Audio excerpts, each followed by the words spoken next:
Kiai merupakan sebuah film karya anak bangsa yang ditampilkan kepada rakyat Indonesia.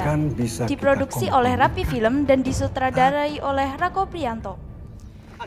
Film ini merupakan film yang bertemakan tentang kepahlawanan yang menceritakan tentang seorang pejuang kemerdekaan sekaligus pendiri Ormas Keagamaan Nahdlatul Ulama dari Jombang, Jawa Timur, yakni Hadratus Syekh Kiai Haji Hasyim Asy'ari.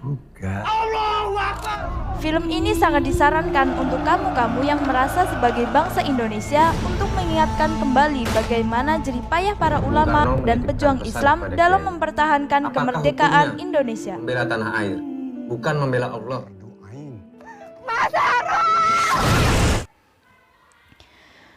Film ini dimulai dari sebuah pondok pesantren Tebu Ireng, Jombang, Jawa Timur yang tenang dan damai. Banyak santri yang datang untuk menuntut ilmu di pondok tersebut.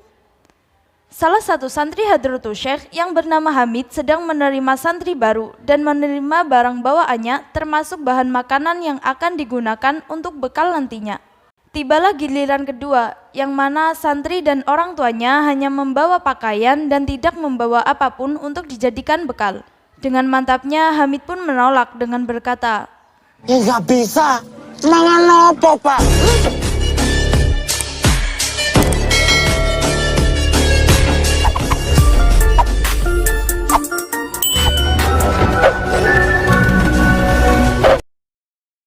Akan tetapi tiba-tiba Hadratus Syekh datang dan berkata, Allah itu sebaik-baik maha pemberi rezeki.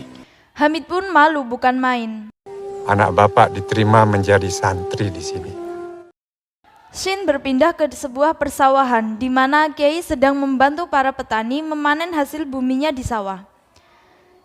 Kiai sempat berbincang dengan Harun, murid terdekatnya yang kelak akan syahid di peperangan, dan memberi sedikit masukan tentang hidup mandiri. Dengan membantu para petani, dengan begitu kita bisa menghargai nasi yang kita makan. Sepulang dari sawah, Kiai sempat mampir ke pasar membeli sebuah kerudung untuk istrinya yang bernama Masruroh atau Nyai Kepu. Saat keluar dari pasar, Kiai melihat Harun sedang memandangi seorang santriwati yang bernama Sari.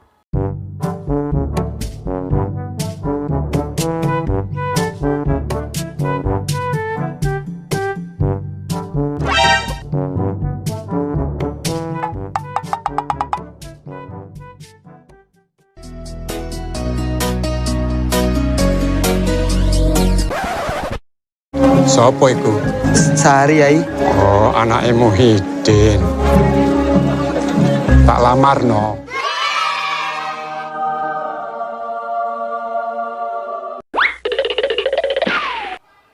Karena di pesantren diwajibkan untuk sholat berjamaah, lagi-lagi Hamid yang terkena sial karena ketiduran, ia pun tidak ikut sholat. Apa hukumannya orang yang tidak ikut sholat jamaah? Akhirnya Hamid pun kena hukuman, yaitu mencium sapi. Khusus buat kamu, Mit. Ayo, Mit. Sampainya di rumah, Hadratus Syekh memberikan kerudung tersebut kepada istrinya Masruroh dan berbincang-bincang dengannya. Ia juga sedikit menyinggung tentang Belanda yang dulu menjajah Indonesia. Kalau saja umat Islam bersatu seluruhnya. Hadratus Syekh mengharapkan semua umat Islam di Indonesia bersatu seluruhnya untuk melawan para penjajah yang menjajah negeri yang memiliki begitu banyak hasil bumi. Jepang mulai menjajah negeri ini. Keesokan harinya, warga Indonesia kembali kedatangan tamu dari Jepang. Mereka mengira kedatangan Jepang ke Indonesia akan merubah perekonomian Indonesia. Namun mereka sadar setelah Jepang memaksa warga untuk menurunkan bendera Indonesia dengan paksa dan mengibarkan bendera mereka. Mereka pun dipaksa untuk melakukan sikerei. Di sela-sela waktu ketika Hamid sedang tiduran di serembi masjid, Harun datang dan mengagetkan mereka. Kemudian bercerita tentang Sari yang baru dilihatnya di pasar. Aku ketemu Sari. Hamid pun meledeknya. Puasa, posoro nahan hawa nafsu. Suasana yang tadinya tenang dan damai, tiba-tiba segerombolan pasukan Jepang datang mengobrak-abrik pesantren dan mencari Hadratus Syekh untuk ditangkap.